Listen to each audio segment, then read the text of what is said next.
I'd like to demonstrate some of the more technical aspects of this COP heating circuit.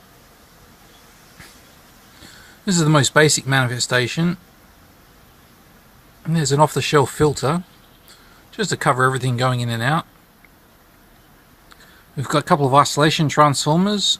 This one off to the here for the right is for the circuitry with a filter capacitor. This transformer off to the left is charging this bridge and larger cap.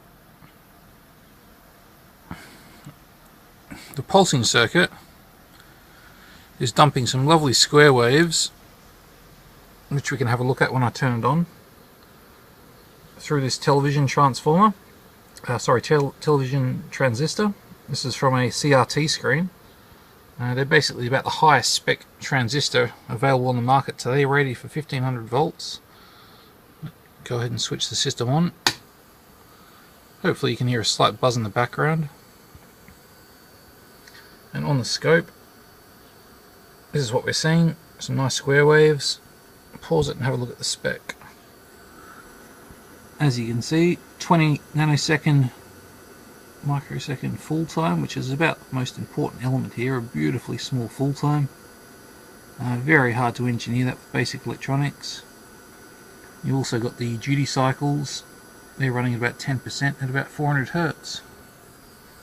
You can hear this heating element in the middle vibrating slightly, making some noise as the temperature goes up.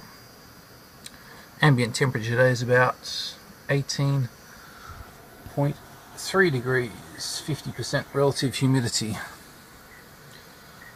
Climbing up slowly. This is the lowest power mode, simply just to demonstrate that it's working.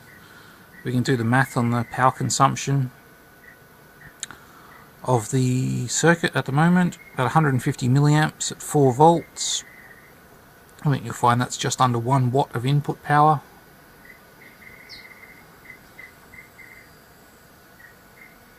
I also put a little switch in up here, just so I can bump the duty cycle from that 10% up to about 30%. You'll hear it doing a bit more work, sucking a bit more power, and the temperature is going to rise a bit more rapidly.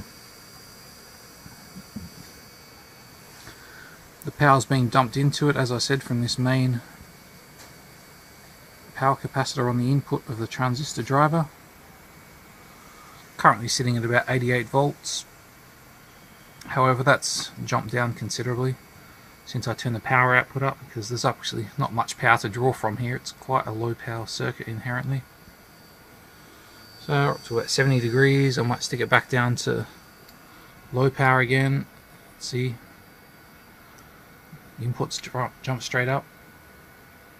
And this thermometer is only good for 100 degrees, so I'm not going to let it rise too much further. So what we have here basically is a very nicely tuned square wave generator.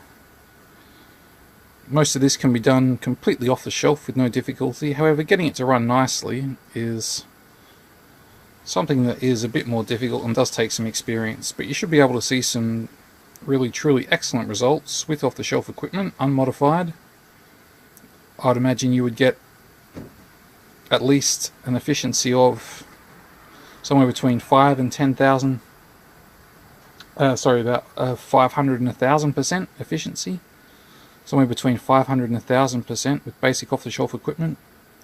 This one's currently running about 1,500% efficient.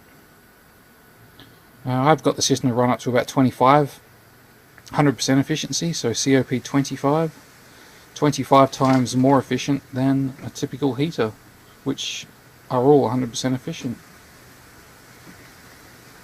So here's the basic setup. This is the first sort of prototype that's been worthy of actually exhibiting. It's fairly neat in appearance and very stable and reliable. Looking forward to bigger models, and as soon as I get some funding, I'm going to do just that, because this circuit is suitable for any kind of household appliances that produce heat, and all the way up to commercial.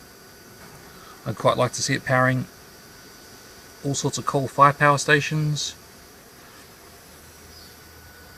And really, it's got the potential to power an economy. So, what could fairly be termed a good start.